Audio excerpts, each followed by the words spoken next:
Tascidele a tutti e benvenuti al Tibet This Week, un servizio settimanale in lingua italiana che riporta le notizie relative al Tibet, Sua Santità Dalai Lama e l'amministrazione centrale tibetana. Guardiamo ora i titoli delle notizie principali. Dialogo di Sua Santità Dalai Lama con i leader mondiali riguardo ad una leadership gentile e compassionevole. La Penguin India pubblica il libro di Sua Santità il Dalai Lama, The Little Book of Encouragement. Rilasciato l'avvocato del diritto della lingua tibetana al termine del periodo di detenzione. Un giovane monaco tibetano muore a causa dei pestaggi subiti durante la custodia cinese. L'amministrazione centrale tibetana commemora il 72esimo giorno della Repubblica dell'India. Il Dipartimento dell'Educazione si congratula con le medaglie d'oro tibetane. Il rappresentante Aria informa il gruppo di supporto parlamentare per il Tibet e il presidente del Japan Institute of National Fundamental riguardo al Tibetan Policy and Support Act 2020. In occasione della revisione periodica delle Nazioni Unite viene sollevata la questione dei diritti dei rifugiati tibetani in Nepal. Il rappresentante Frasi parla in occasione de Insieme per gli auguri, un evento memoriale dell'Olocausto. Questo mercoledì, durante una sessione interattiva con i leader mondiali riguardo ad una leadership gentile e compassionevole, Sua Santità il Dalai Lama ha affermato che bisogna provare ad incorporare nel nostro sistema educativo la comprensione e i funzionamenti delle proprie emozioni e i modi per gestirle.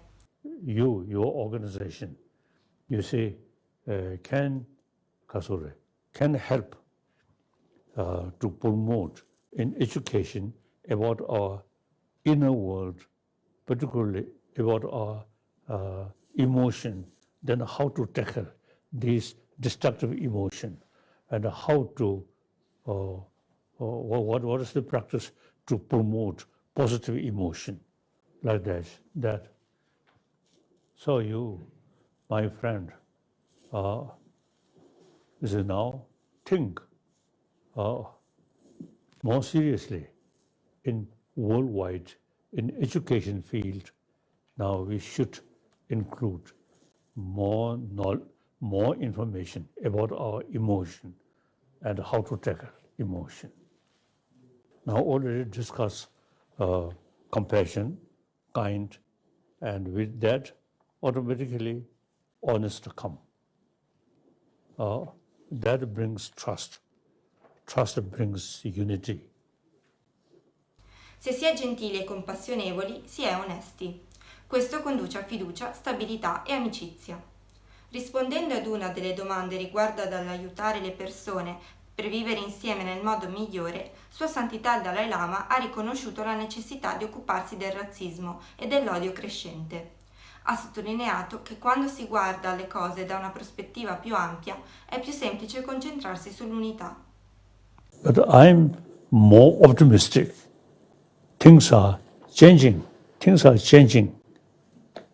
but still we need more effort constantly. The religious leaders meeting, intellectual, scholars and scientists, and like mayors sort of organization. I think we still, you see, we make continuously, constant effort. The basic situation, I feel, much improved than past centuries. Il nuovo libro di Sua Santità il Dalai Lama, The Little Book of Encouragement, edito da Renuka Singh, verrà presto pubblicato dalla Penguin India. Il libro di 52 pagine, inclusa la prefazione, racchiude il messaggio fondamentale degli insegnamenti di Sua Santità e guida il lettore su come affrontare ogni possibilità. Collegandosi alla presente situazione, si sottolinea l'importanza del benessere mentale per superare le sfide della pandemia, comprendendo che le emozioni negative forniscono un ecosistema fertile per il virus e si mette in risalto l'importanza della salute mentale degli operatori sanitari, i cui valenti sforzi sono la linea di difesa contro la battaglia al coronavirus. L'avvocato del diritto della lingua tibetana Tashi Wangchuk, che era stato arrestato nel 2015 e condannato a 5 anni dal governo cinese, sarebbe stato rilasciato giovedì 28 gennaio, al termine della sua condanna. Tashi Wangchuk è un commerciante di Kianduo, nel Kham, regione orientale del Tibet. La sua intervista, data al New York Times nel novembre 2015, aveva attirato l'attenzione pubblica in quanto parlava dell'avvocatura pacifica per proteggere la lingua tibetana. Giovedì il suo avvocato, Liang Xiaojun, ha twittato: «È stato riferito che oggi Tashi Wangchuk è stato prelevato dagli ufficiali del Bureau di Giustizia della contea di Chengduo, nella provincia del Qinghai, e ora sta tornando alla casa della sua seconda sorella Yushu. La famiglia dice che è in buona salute. Non so se sia completamente libero, in quanto mi era impossibile avere una sua foto o contattare direttamente la sua famiglia Yushu». Sebbene Tashi Wangchuk sia stato rilasciato, egli è ancora soggetto a 5 anni di privazione di diritti politici, come parte della sentenza. Il portavoce dell'amministrazione centrale tibetana, Karma Chögying, ha espresso preoccupazione per la salute di Tashi Wangchuk. I gruppi di avvocatura del Tibet si sono impegnati a continuare il monitoraggio del caso di Tashi Wangchuk.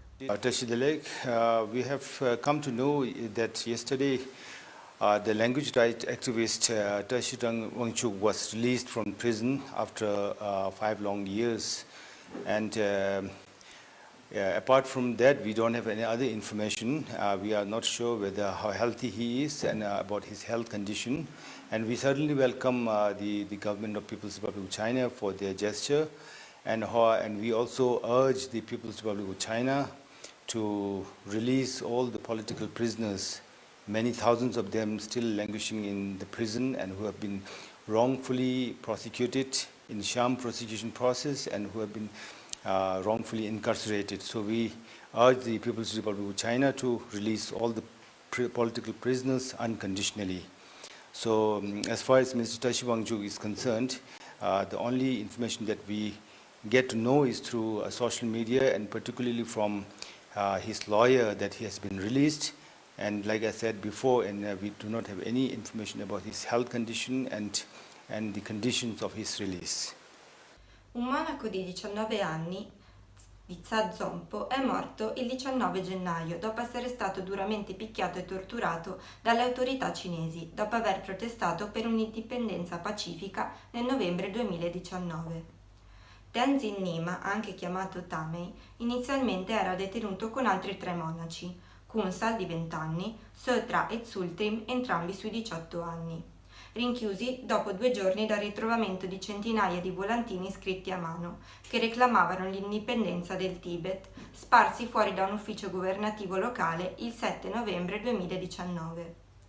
Le proteste hanno avuto luogo quando i nomadi reinsediati con la forza e i tibetani locali della zona erano stati costretti dagli ufficiali locali ad acclamare il programma di riduzione della povertà del governo cinese.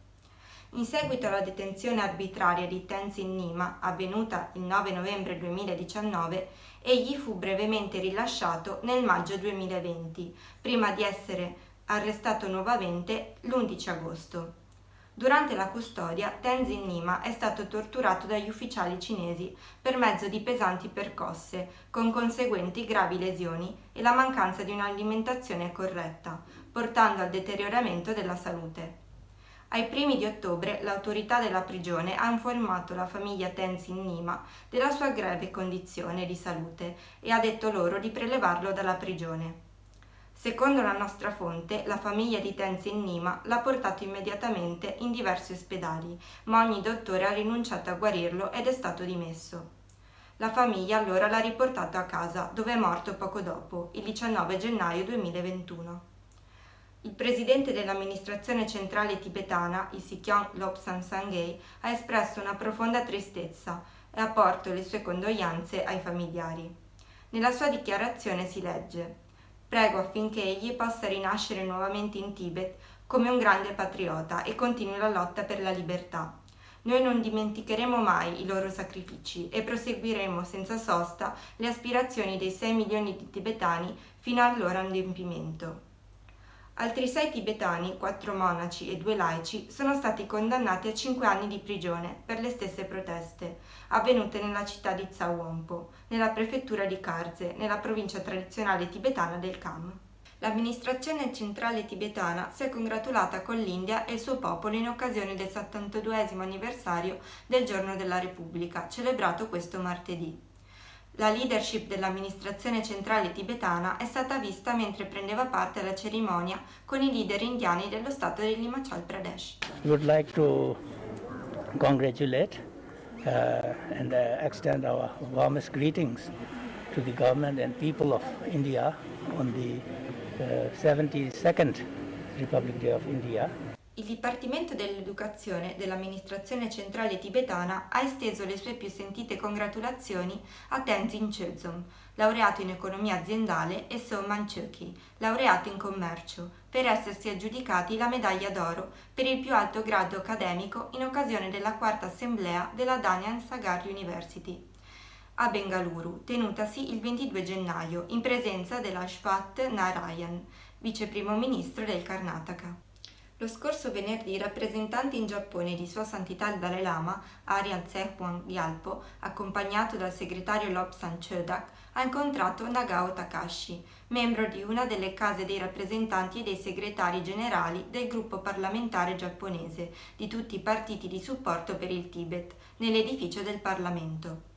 Nagao Takashi, il segretario generale del gruppo parlamentare giapponese di tutti i partiti di supporto per il Tibet, ha espresso profonda ammirazione per l'adozione del governo statunitense del Tibet Policy and Support Act.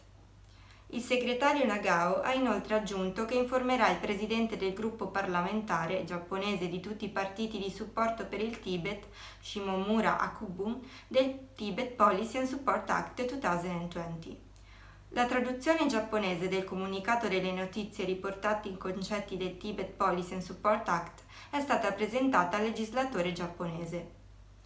Il 27 gennaio il rappresentante Arya Sehwan Gyalpo ha incontrato anche Sakurai Yoshiko, presidente del Japan Institute of National Fundamental, un influente gruppo di pensiero giapponese. Durante l'incontro Sakurai Yoshiko ha ribadito il suo supporto per la causa tibetana. La presidente Sakurai Yoshiko ha scritto alcuni libri sulla causa tibetana, come La battaglia e la libertà del Tibet, dialogo con il 14° Dalai Lama e Sikyong Lobsang Sangay. Martedì, in occasione della 37esima sessione della revisione periodica universale del Concilio dei diritti umani delle Nazioni Unite, iniziato il 18 gennaio, gli Stati membri delle Nazioni Unite hanno revisionato la situazione dei diritti umani in Nepal, facendo la terza verifica nel paese. Durante la sessione virtuale, tra le questioni dei diritti umani in Nepal è stata sollevata quella relativa allo status dei rifugiati tibetani nel paese. La delegazione degli Stati Uniti ha affrontato ed esortato il governo nepalese a registrare e verificare che tutti i tibetani, a cui viene concesso il rilascio dei documenti di identità con i diritti formali, possano lavorare e accedere ai servizi. Il delegato inoltre ha invitato il governo nepalese a implementare e rispettare il Gentleman Agreement e assicurare un passaggio sicuro per i nuovi arrivati tibetani attraverso il suo territorio e ad attuare eventuali accordi legali con la Cina coerenti con il principio di non respingimento.